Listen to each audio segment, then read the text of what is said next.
তেহরানের বিক্ষোভ নিয়ে যুক্তরাষ্ট্রের সঙ্গে উত্তেজনার মধ্যেই মার্কিন প্রেসিডেন্ট ডোনাল্ড ট্রাম্প বলেছেন ইরানে তার লক্ষ্য জয় পাওয়া, কিন্তু বিশ্লেষকরা বলছেন টিকে থাকার জন্য লড়াইরত আদর্শিক ইরানি শাসন ব্যবস্থার বিরুদ্ধে ট্রাম্পের জয়ের কোনো সহজ পথ নেই।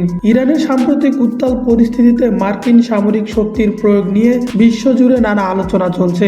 অনেকেই ভাবছেন দেশটির নেতৃত্বের বিরুদ্ধে চলমান বিক্ষোভের মুখে মার্কিন বিমান শক্তি হয়তো চূড়ান্ত ধাক্কা দিতে পারে। তবে সামরিক বিশ্লেষক ও কৌশলবিদদের মতে ইরানের ওপর দ্রুত কোনো মার্কিন আক্রমণ যতটা সহজ মনে হচ্ছে, বাস্তবে তা ততটাই জটিল ও ঝুঁকিপূর্ণ।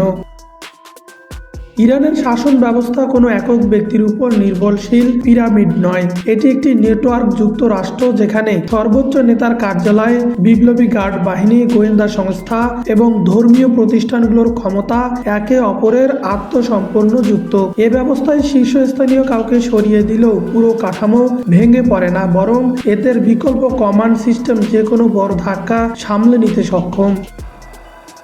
প্রেসিডেন্ট ডোনাল্ড ট্রাম্প বর্তমানে বহুমুখী চাপের মুখে রয়েছে। একদিকে কঠোরপন্থীরা বল প্রয়োগের মাধ্যমে শাসন পরিবর্তন চায়, অন্যদিকে আমেরিকার ফার্স্ট নীতির সমর্থকরা মধ্যপ্রাচ্যে দীর্ঘস্থায়ী কোনো যুদ্ধের ঘোর বিরোধী। ফলে ট্রাম্পের পক্ষে বড় কোনো সামরিক অভিযান শুরু করা কৌশলগতভাবে কঠিন হয়ে পড়েছে।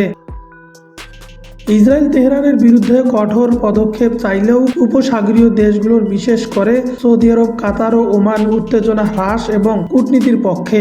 আঞ্চলিক এবং দেশগুলোর সমর্থন ও ঘাঁটি ব্যবহারের অনুমতি ছাড়া যুক্তরাষ্ট্রের পক্ষে দূর থেকে টেকসই বিমান অভিযান চালানো প্রায় অসম্ভব।